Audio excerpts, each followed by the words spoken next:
Bismillahirrahmanirrahim. Assalamualaikum warahmatullahi wabarakatuh.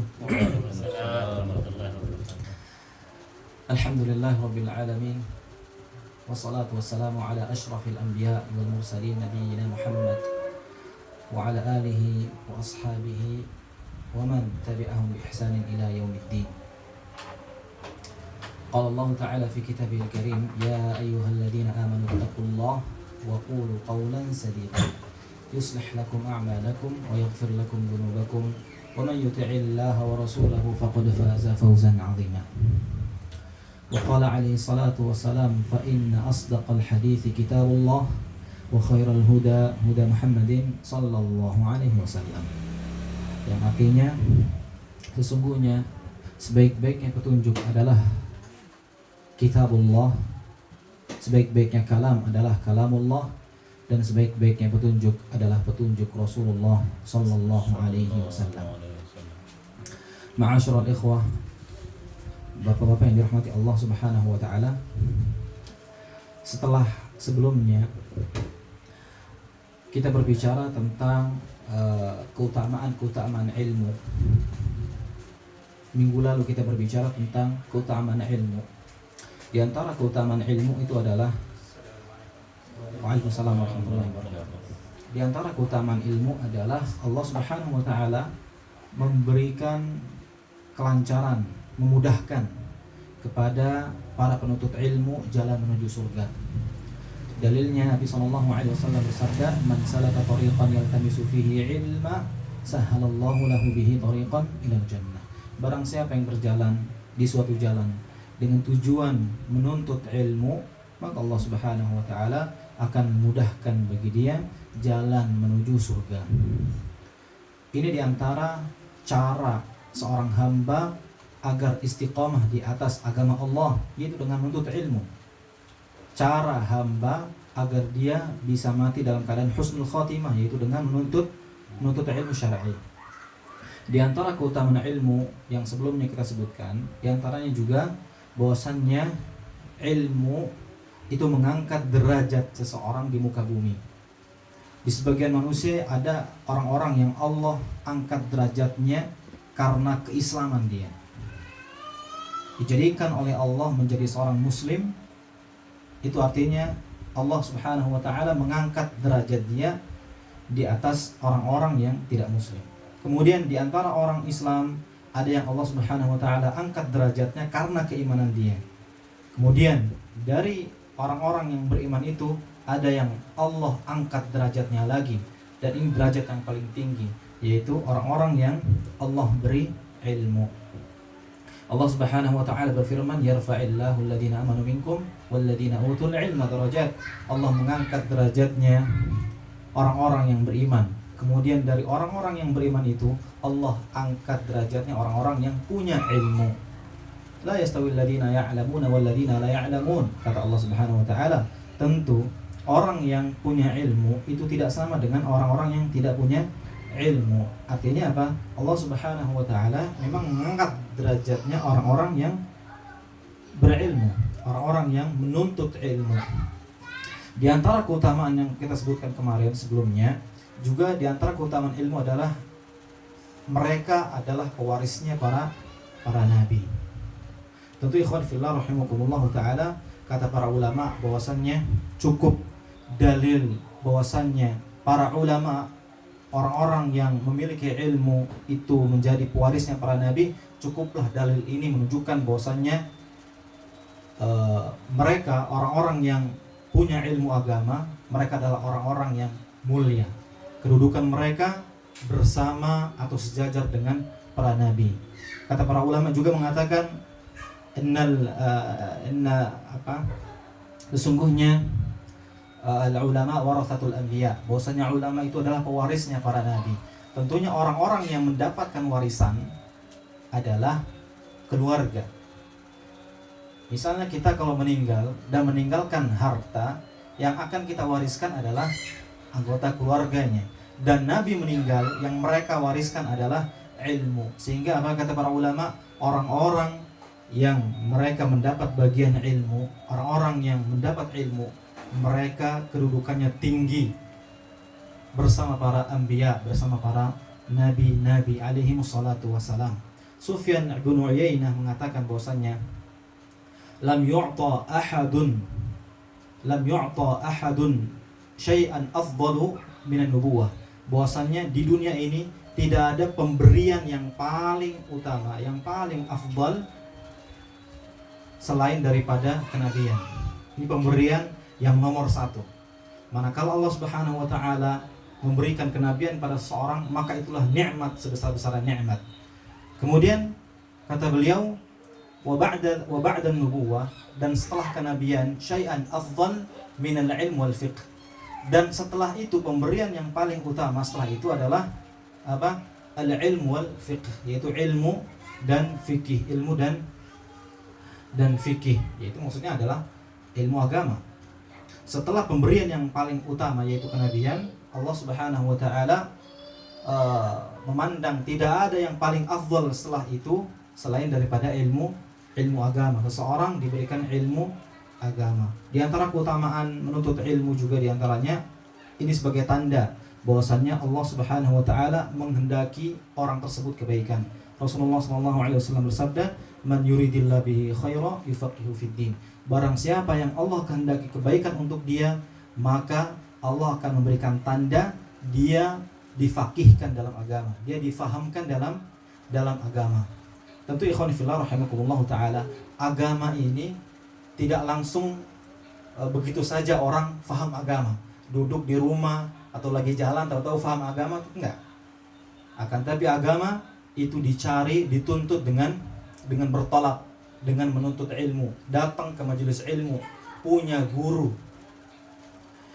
Manakala seorang diarahkan oleh Allah Subhanahu wa taala untuk datang ke majelis ilmu, manakala Allah Subhanahu wa taala memberikan jalan kepada seseorang, hidayah kepada seseorang, taufik kepada seseorang, dia berjalan ke majelis ilmu, menuntut ilmu bersama para ulama, bersama para asatidzah wad du'at, maka itu tanda bahwasannya seorang itu dikehendaki kebaikan oleh Allah Subhanahu wa taala. Dan dalil ini berlaku sebaliknya. Artinya barang siapa yang tidak Allah kehendaki kebaikan bagi dia, maka dia tidak diarahkan untuk berthalabul ilm. Ketika seorang tidak dikehendaki kebaikan, maka dia dijauhkan daripada ilmu. Maka dengan ilmu itu ikhwan fillah rahimakumullah taala adalah pondasi agama. Kita membangun agama kita dibangun di atas pondasi ilmu. Manakala ilmu ini tidak ada, manakala ilmu ini luntur, maka sama saja kita membangun keislaman, membangun agama tidak di atas pondasi. Artinya dia hanya membangun sekedar bangunan saja tanpa pondasi. Yang ada apa? Yang ada dia akan mudah roboh. Yang ada bangunan yang telah dia bangun akan menjadi sia-sia. Karena di dalamnya ada perkara-perkara yang membatalkan keislaman, ada perkara-perkara yang menjerumuskan seorang pada dosa besar. Manakala seorang nggak tahu ini semua, maka dia bisa memudaratkan pada agamanya. Maka ikhwan fillah rahimakumullah taala, ilmu itu begitu penting. Dan tentu keutamaan yang sebelumnya kita sebutkan ini hanya beberapa saja. Sedangkan di sana di hadis-hadis nabawi banyak sekali keutamaan menuntut ilmu, tak terbilang jumlahnya. Kata Nabi SAW, mereka orang-orang ulama, orang-orang punya ilmu itu seperti qamar, seperti rembulan yang menerangi bintang-bintang. Artinya mereka adalah orang-orang yang unggul di atas manusia lainnya. Maka ikhwan fillah rahimakumullah taala, di sini hadis-hadis nabawi ini memotivasi kepada kita agar senantiasa kita semangat dalam menuntut ilmu. Semangat dalam menuntut ilmu syar'i. Tentu ikhwan fillah rahimakumullah taala, ini penting bahwasannya ilmu itu bukan pemberian Allah tanpa ikhtiar, bukan pemberian Allah tanpa pilihan hamba. Seperti sebagian orang mengatakan, ya kalau memang Allah sudah mentakdirkan kita dapat ilmu, ya dapat ilmu, kan gitu. Sebagaimana kata sebagian orang-orang, kalau kita memang sudah ditakdirkan pakai hijab, ya Kalau hidayah sudah datang, ya kita akan pakai hijab sendiri. Seperti itu. Ilmu nggak seperti itu. Dan ini juga kesalahan dalam memahami takdir. Kalau kita punya pemahaman seperti itu, tidak jauh bedanya dengan kaum Jabariyah yang mereka menafikan pilihan hamba, kehendak hamba. Artinya semua yang terjadi ya memang sudah keputusan Allah. Mau dia maksiat, dia berzina, dia mencuri dan sebagainya, emang Allah mentakdirkan demikian. Nah, ini Jabariyah. Maka ikhwan fillah rahimakumullah taala, menjadi atau ilmu itu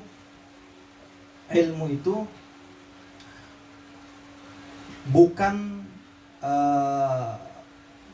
Allah tidak memberikan gimana istilahnya, Allah tidak memberikan ilmu itu tanpa pilihan hamba, akan tapi ilmu itu adalah pilihan hamba. Maksudnya gimana? Maksudnya Allah Subhanahu wa taala telah memberikan ilmu kepada hamba, ke seluruh manusia. Tinggal hamba itu sendiri, manusia itu sendiri mau nggak mengambil ilmu itu. Sebagaimana kata Allah Subhanahu wa taala di dalam surat At-Takwir, ya, in huwa illa dzikrul lil alamin. Bahwasannya tidaklah Al-Qur'an itu kecuali peringatan bagi seluruh alam.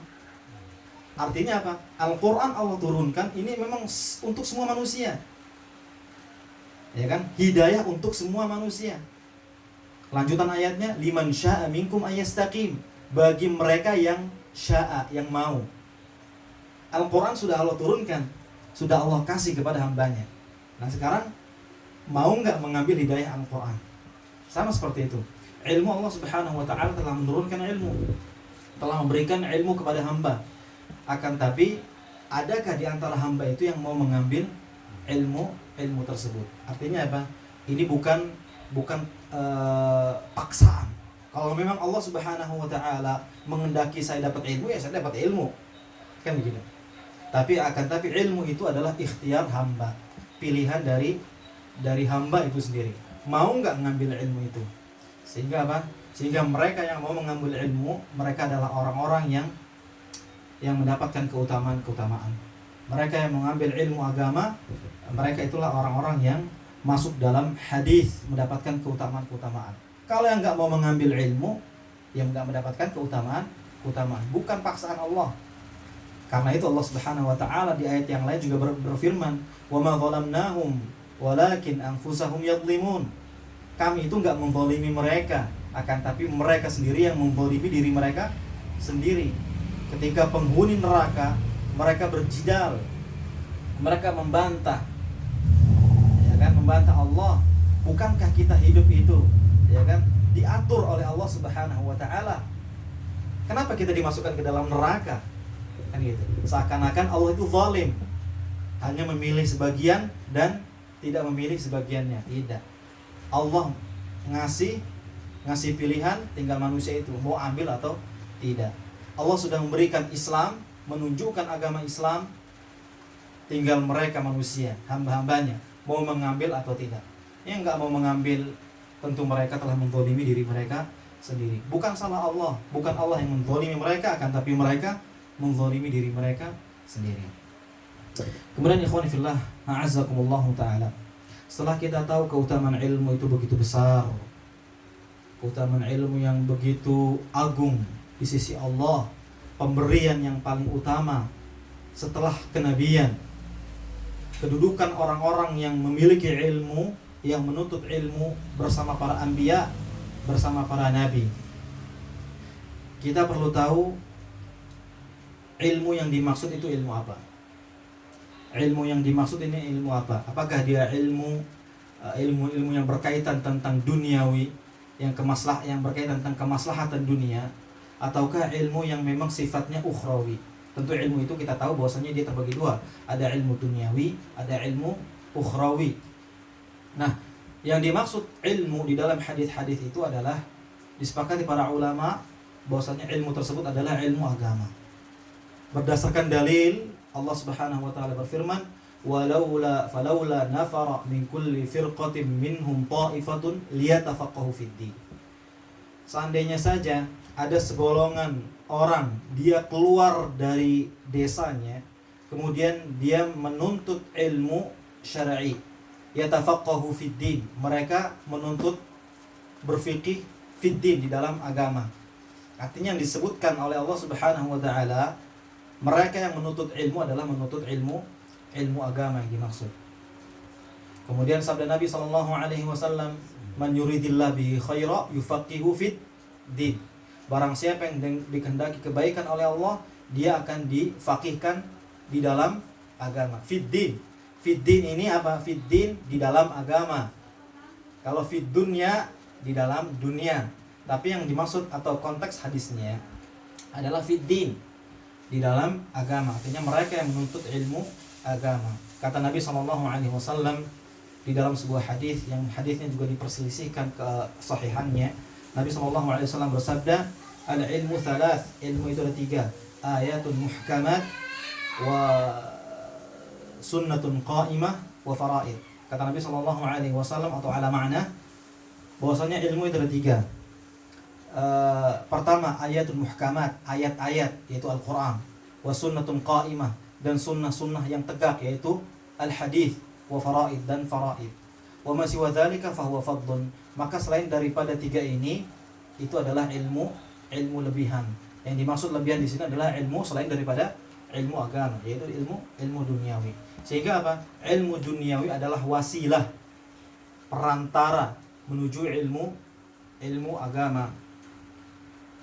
Ilmu duniawi adalah wasilah menuju akhirat, untuk kebaikan duniawi yang kemudian membawa dia kebaikan akhirat. Bukan pada ilmu maksudnya, bukan pada ilmu intinya.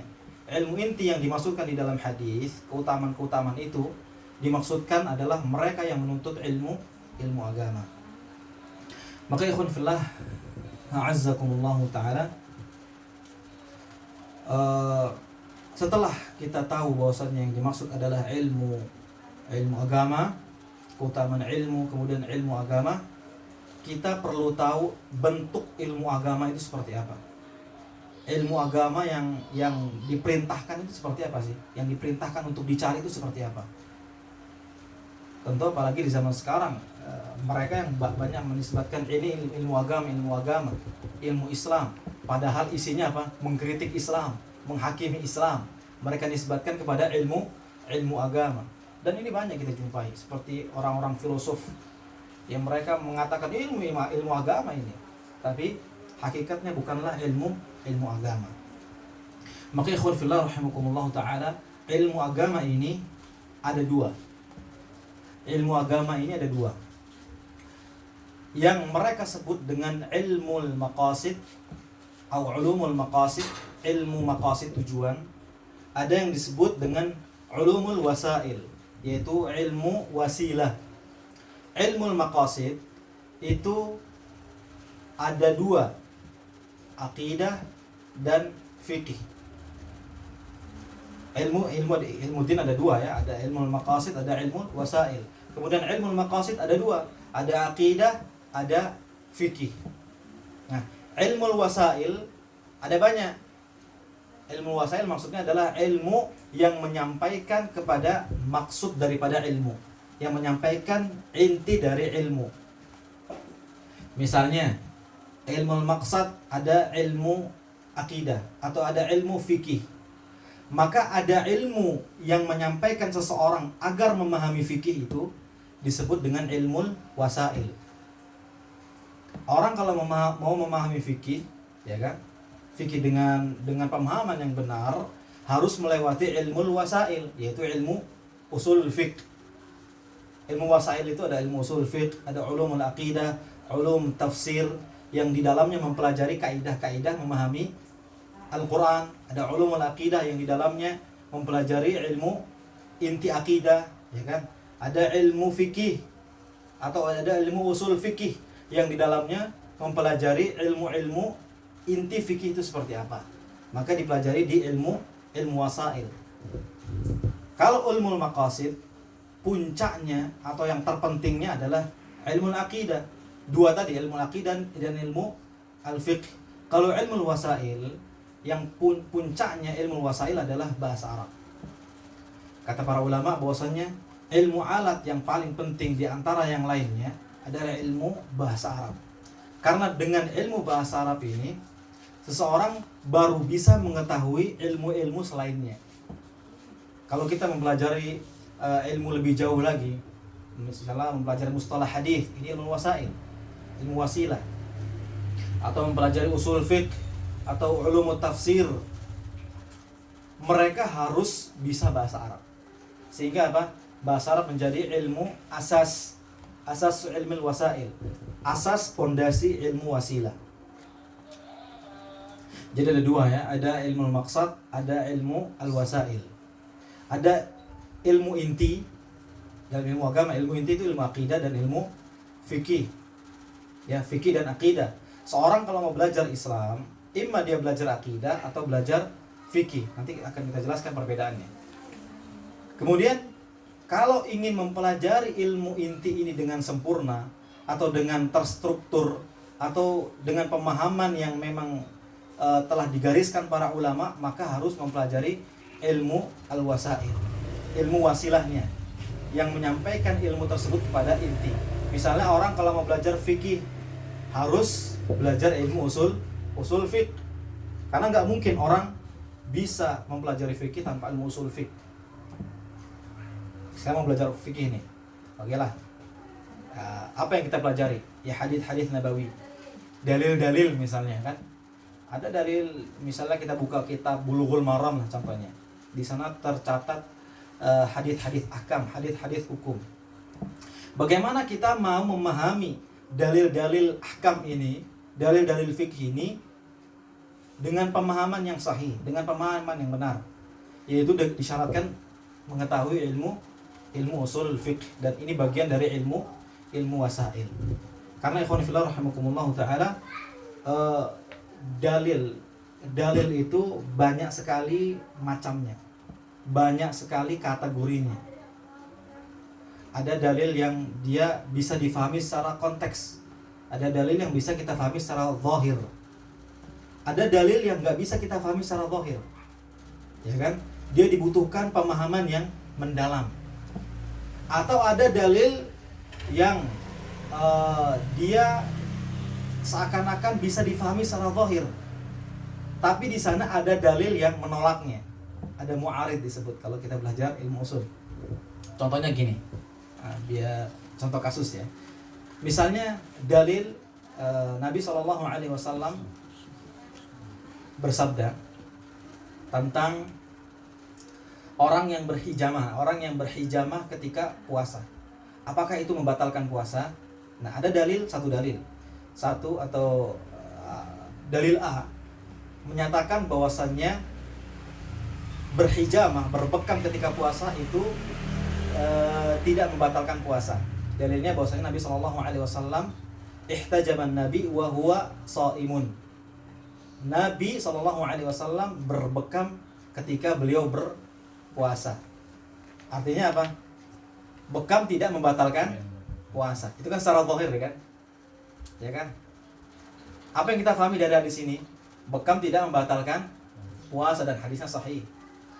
Tapi di sana ada dalil mu'arid, ada dalil yang menentangnya. Nah, kata Nabi SAW, aftarul hajim wal mahjum. Batal puasanya orang yang membekam dan orang yang dibekam. Dua-duanya sahih, ya kan? Artinya dalil yang A tadi, yang pertama, bisa kita pahami secara zahir, bisa, ya kan? Tapi ada dalil yang lain yang menentangnya, disebut dengan dalil mu'arid. Yaitu apa? Nabi mengatakan batal puasanya orang yang berhijamah, yang membekam, dan orang yang dibekam. Gimana kita mau memahami dua hadis ini? Tentu memahami hadis bukan berdasarkan hawa nafsu. Karena profesi saya membekam jadi pilih hadis yang A, nggak bisa. Itu namanya apa? Justru dia terjatuh kepada kesalahan yang besar. Karena apa? Dia mengambil hadis, akan tapi dia membuang hadis yang lain, jatuh, ya kan? Nggak boleh kita memahami hadis seperti itu. Karena kita nggak suka dibekam, jadi kita pilih hadis yang B tadi, nggak bisa juga. Mengambil satu hadis, membuang hadis yang lainnya. Dan juga jangan kita pahami Nabi itu pelin-pelan. Subhanallah, ini keyakinan kufur. Nabi, ya kan? Nabi melarang katanya Nabi bersabda dengan ucapannya afdharul hajim wal mahjum, batal puasanya orang yang membekam dan orang yang dibekam, tapi Nabi melakukannya, berarti plimplan. Nggak bisa seperti itu. Mungkin kalau kita manusia biasa, kita katakan, kita bilang batal, tapi kok kita melakukan, ya kan? Kita bisa disebut plimplan, tapi Nabi Shallallahu Alaihi Wasallam nggak bisa. Jangan kita difahami seperti itu sebagaimana pemahaman orang liberal. Itu buktinya Nabi sendiri plimplan, kan? Nabi sendiri tidak pasti ilmunya, sabdanya sama perbuatannya beda. Subhanallah, subhanallah. Lalu bagaimana memahami dua hadis yang berbeda ini, ya kan? Bagaimana? Nah, ini dengan penggunaan atau dengan menguasai atau mempelajari ilmu wasail, ilmu usulul fiqh. Bagaimana kita bisa memahami hadis-hadis yang bentuknya seperti ini? Dan ini hanya satu dari sekian banyak contoh. Atau bahkan hukum-hukum itu banyaknya, atau dalil-dalil itu banyaknya yang bentuknya seperti ini. Adanya mu'arid, adanya am, belum lagi yang nanti sifat dalil itu am, umum, ya kan? Ada yang sifatnya khusus, ada yang mutlak, ada yang muqayyad dan sebagainya. Dan ini harus kita dalami samudra ilmu seperti ini, kan? Agar apa? Agar kita berjalan menjalani agama Allah Subhanahu wa taala dengan benar sebagaimana yang Allah Subhanahu wa taala perintahkan. Nah, ini disebut dengan ilmu wasail. Artinya apa? Ilmu wasail ini adalah ilmu yang digunakan atau sebagai wasilah untuk menyampaikan ilmu inti tadi, akidah dan fikih. Ilmu akidah juga ada begitu juga. Seperti itu juga. Ada pembahasan yang memang dakik sekali, yang mengolah akal. Kadang-kadang nggak masuk akal, ya kan? Bagaimana kita mau memahami itu, ya kan? Dipelajari dengan ilmu ulumul akidah. Begitu juga tafsir. Ada ilmu tafsir, ada tafsir Al-Qur'an, kita pahami juga dengan wasilahnya, ilmu wasilahnya yang menyampaikan kepada pemahaman tafsir yang benar. Nggak bisa kita semerta-merta baca terjemahan kemudian menafsirkan Al-Qur'an, nggak bisa. Ada kaidah-kaidahnya. Mereka orang-orang yang faham ilmu tafsir, mereka yang menyampaikan tafsir. Karena ilmu tafsir itu nggak bisa difahami, ada kaidahnya, ya. Ada kaidahnya. Ada kita merujuk, pertama kali kita tidak boleh merujuk kepada tarikh misalnya. Kalau misalnya ayat Al-Quran bisa ditafsirkan dengan ayat Al-Quran, maka itu aula, maka itu lebih utama. Tapi kalau misalnya ayat Al-Quran ternyata tidak bisa ditafsirkan dengan ayat Al-Quran yang serupa, baru kita beralih yang kedua, yaitu dengan hadis. Kalau nggak bisa lagi dan masih ada urutannya. Ini kita pelajari di ilmu ulumul wasail, ilmu wasilah. Artinya apa? Satu sama lain ini saling melengkapi. Antara ilmu maqasid dan ilmu wasilah ini saling melengkapi. Dan ada yang disebut dengan masadir. Masadir ini adalah sumber agama ini. Sumber agama itu atau masadir dibagi dua. Ada sumber asli, ada sumber far'i, cabang. Ada sumber agama aslinya sumber agama, dan ada sumber cabangnya. Sumber aslinya itu Al-Quran dan Al-Hadis. Sebagaimana kata Nabi SAW, taraktu fikum amrayn lan tadillu ma tamassaktum bihima, kitabillah wa sunnati Rasulillah SAW. Aku tinggalkan kepada kalian dua perkara yang kalian tidak akan pernah tersesat selama kalian memegang dua perkara ini.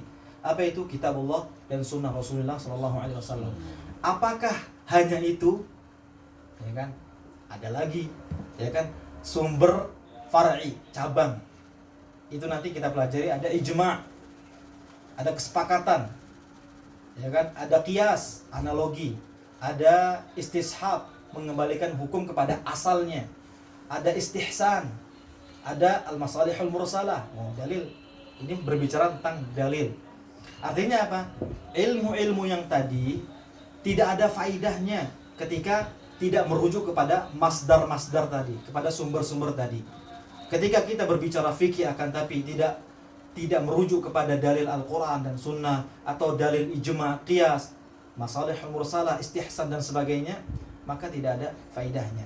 Demikian juga ilmu akidah, tidak ada faidahnya. Maka ikhwan fillah rahimakumullah taala, ini yang dimaksud dengan ilmu agama. Betapa banyak jum'iyat, yayasan-yayasan, lembaga-lembaga, apalagi di barat, yang mereka buka jurusan studi Islamic Studies misalnya, jurusan Islam atau mempelajari Islam. Tapi isinya justru bukan Islam yang dipelajari, tapi apa? Menghakimi Islam. Karena apa? Yang dipelajari bukan ilmu-ilmu tadi, akidah, fikih, bukan ilmu wasail tadi, mustalah, hadis, usul fikih, ilmu bahasa dan sebagainya. Justru mereka pelajari ilmu-ilmu apa? Selain daripada ilmu tadi, ilmu filosof, ilmu kalam, atau ilmu-ilmu yang digunakan untuk mengolah akal, ya kan? Bagaimana akal ini bisa membantah syariat, gitu kan? Jadi yang dipelajari bukan ilmu agama, bukan ilmu-ilmu yang tadi, yang dipelajari malah bagaimana caranya bisa kita menghakimi Islam, mengkritisi Islam. Akhirnya pulang-pulang ke negara masing-masing yang ada apa? Membawa pahaman liberal dan sebagainya. Karena apa? Karena ya bukan masadir, bukan masdar yang memang diwariskan para ulama zaman dahulu, bukan sumber-sumber yang diarahkan Nabi SAW, yaitu Al-Quran dan Sunnah, kan, tapi sumber-sumber lainnya, ungkapan-ungkapan manusia, ungkapan-ungkapan filosof dan sebagainya. Maka ini ilmu agama. Kemudian ikhwan fillah, sedikit lagi kita perbedaan antara ilmu akidah dengan ilmu fikih. Ilmu akidah dengan ilmu fikih ini masuk dalam agama, ilmu agama, akan tapi dia berbeda.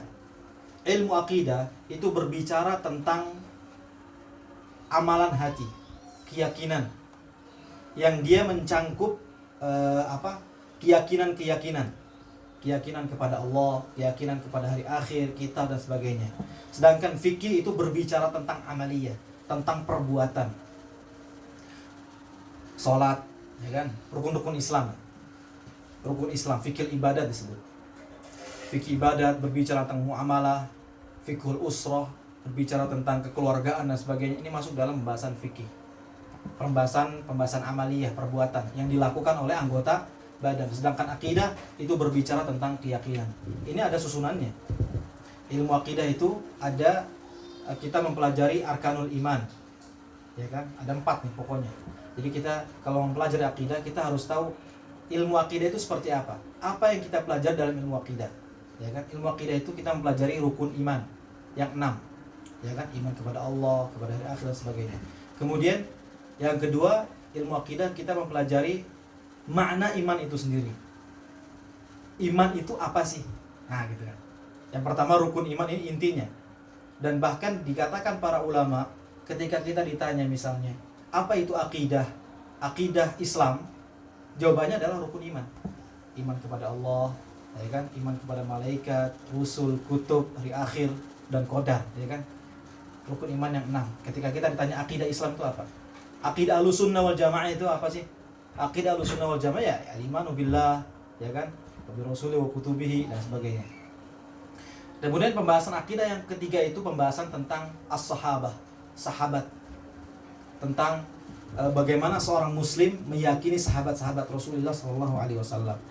Dan bagaimana yang keempat, ilmu akidah itu mempelajari tentang al-hukam, yaitu kepemerintahan, tentang pemerintah dan rakyatnya. Ini juga masuk dalam pembahasan akidah, ya kan? Empat ini adalah pembahasan akidah. Jadi bukan hanya tauhid. Memang tauhid itu adalah ra'snya, kepalanya, puncaknya ilmu akidah adalah tauhid. Kita mempelajari bagaimana seseorang mengimani Allah Subhanahu wa taala. Ya kan, bagaimana seorang beribadah kepada Allah Subhanahu wa taala. Ini namanya tauhid, ya kan? Tapi ini puncaknya. Di bawahnya lagi masih ada banyak. Ya tadi tentang masalah iman, makna iman itu sendiri. Di sana ada kaum yang disebut dengan Wa'idiyah misalnya, atau Murji'ah yang berbeda paham dengan Ahlussunnah wal Jamaah dalam memahami iman dan sebagainya. Dan itu insyaallah kita berusaha untuk memahaminya di waktu yang akan datang. Maka ikhwan fillah rahimakumullah taala, di sini kita jangan mencampur adukan. Ketika seorang enggak paham pondasi ini, mereka akan sangat mungkin terjatuh dalam pencampur adukan ilmu. Ilmu fikih dimasukkan ke dalam agama, ilmu fikih dimasukkan ke dalam ilmu akidah, ilmu akidah dimasukkan ke dalam ilmu fikih. Misalnya apa? Contoh kecil saja, menjaharkan basmalah ketika sholat. Ada sebagian orang atau beberapa orang yang mereka bilang, oh itu menjaharkan basmalah, ya kan? Berarti dia bukan akidah Ahlussunnah wal Jamaah. Subhanallah, ini mencampur adukan antara fikih dengan akidah. Bicara fikih ya fikih, bicara akidah ya akidah. Seseorang berselisih pendapat dalam masalah fikih itu tidak mengeluarkan seorang dari ranah i'tiqad, dari ranah akidah. Tapi ketika seorang terjatuh dalam permasalahan akidah, mereka sangat memungkinkan mereka keluar dari akidah Ahlussunnah wal Jamaah atau bahkan kepada kekufuran ketika mereka berselisih dalam masalah akidah. Maka jangan dicampur adukan. Ketika seorang memahami pondasi-pondasi agama itu, yang dimaksud ilmu agama itu, maka insyaallah taala dia tidak akan rentan terjatuh dalam al-mughalatah, pencampur adukan, kesalahpahaman. Fikih dimasukkan ke dalam akidah, akidah dimasukkan ke dalam fikih, ya kan? Dan akidah itu ikhwani fillah, terakhir, akidah itu kebanyakannya adalah permasalahan-permasalahan yang disepakati. Sedangkan fikih kebanyakannya, bahkan bisa dikatakan 90%-nya adalah permasalahan-permasalahan ijtihadiyah, yaitu silang pendapat. Ada pendapat fulan, ya kan? Ini dalam masalah fikih. Sedangkan akidah ini kebanyakannya adalah masalah-masalah yang disepakati, ya kan? Misalnya mengimani Al-Quran adalah ghairu makhluk, bukan makhluk. Ini nggak ada selisih pendapat. Maka ketika seorang berselisih pendapat dalam masalah akidah yang disepakati, mereka telah keluar dari akidah yang ditetapkan, akidah Ahlussunnah wal Jamaah, yang kata Nabi SAW, sataftariqu ummati ila 73 firqah, 72 fil nar wa wahidatun fil jannah wa hiyal jamaah. Umat Nabi itu akan terpecah menjadi 73 golongan, ya kan? Apakah yang dimaksud perpecahan ini adalah perpecahan tentang masalah tadi? Ada bilang basmalah jahr atau enggak, ya kan? Masalah kunut subuh atau enggak dan sebagainya, atau permasalahan-permasalahan fikih yang lainnya. Apakah apel, beras ini masuk dalam kategori riba apa enggak? Yang itu. Apakah 73 itu yang dimaksud seperti itu? Tidak. Yang dimaksud 73 itu adalah apa? Orang-orang yang mereka menyelisih akidah Ahlussunnah wal Jamaah pada perkara-perkara yang disepakati, yang menjadi usul atau pokok akidah, ya kan? Adapun organisasi, yayasan dan sebagainya itu tidak masuk, itu termasuk perkara yang sekarang, ya, ada sekarang. Makanya kata Nabi sataftariqu iftaraqa. Iftaraqa itu bukan perselisihan atau perpecahan dalam bentuk abdan, dalam bentuk jasad. Jasadnya berpisah, tidak. Tapi sataftariqu iftiraq maknanya berbeda dengan al-firaq. Kalau al-firaq itu perpecahan dengan tubuhnya memang, ya kan? Mereka membuat kelompok-kelompok, ya kan? Tapi kalau iftiraq ini bukan tubuhnya tapi pemikirannya, akalnya berbicara. Jadi apa? Iftiraq itu adanya di akal, ya kan? Di akal. Makanya nanti akan dibahas tentang masalah Khawarij, Mu'tazilah, Wa'idiyah dan sebagainya. Nah, itu yang itu perselisihan akal, perang pemikiran. Nah, gitu. Oke, itu yang termasuk. Hah? Ya. Itu yang termasuk di 73 golongan tadi. Iya, itu termasuk. Yang dikatakan ya. Makanya kalau kita mempelajari tentang perpecahan itu kan, ya. Awal atau pertama kali ada firqah itu firqah Khawarij, dan ulama sepakat bahwasannya Khawarij ini termasuk diantara masuk dalam 73 tadi. Dan pemikiran Khawarij ini bukan ada pada jasad organisasi tertentu misalnya, atau yayasan tertentu dan sebagainya. Ini adanya di pikiran. Bahkan orang-orang yang misalnya mereka berpenampilan sunnah misalnya, ya kan, bisa terjangkit penyakit tadi, iftiraq tadi, perpecahan tadi. Karena apa? Karena perpecahan itu, perpecahan yang dimaksudkan Nabi SAW adanya di mana? Adanya di pemikiran. Ketika kita tidak lagi mendalami ilmu agama, pokoknya mencukupkan diri, pokoknya saya ilmu agama cukuplah sampai di sini aja. Nah, ini kan rentan ya, rentan kemasukan syubhat, kemasukan pemikiran Khawarij, Mu'tazilah dan sebagainya. Yang tadi kita sebutkan Jabariyah dalam permasalahan qadar dan sebagainya. Nah, maka ikhwanifillah, menuntut ilmu itu penting bagi kita. Supaya apa? Supaya kita bisa membangun pondasi agama kita dengan benar. Jamaah rahimakumullah taala, kita tunggu azan dulu.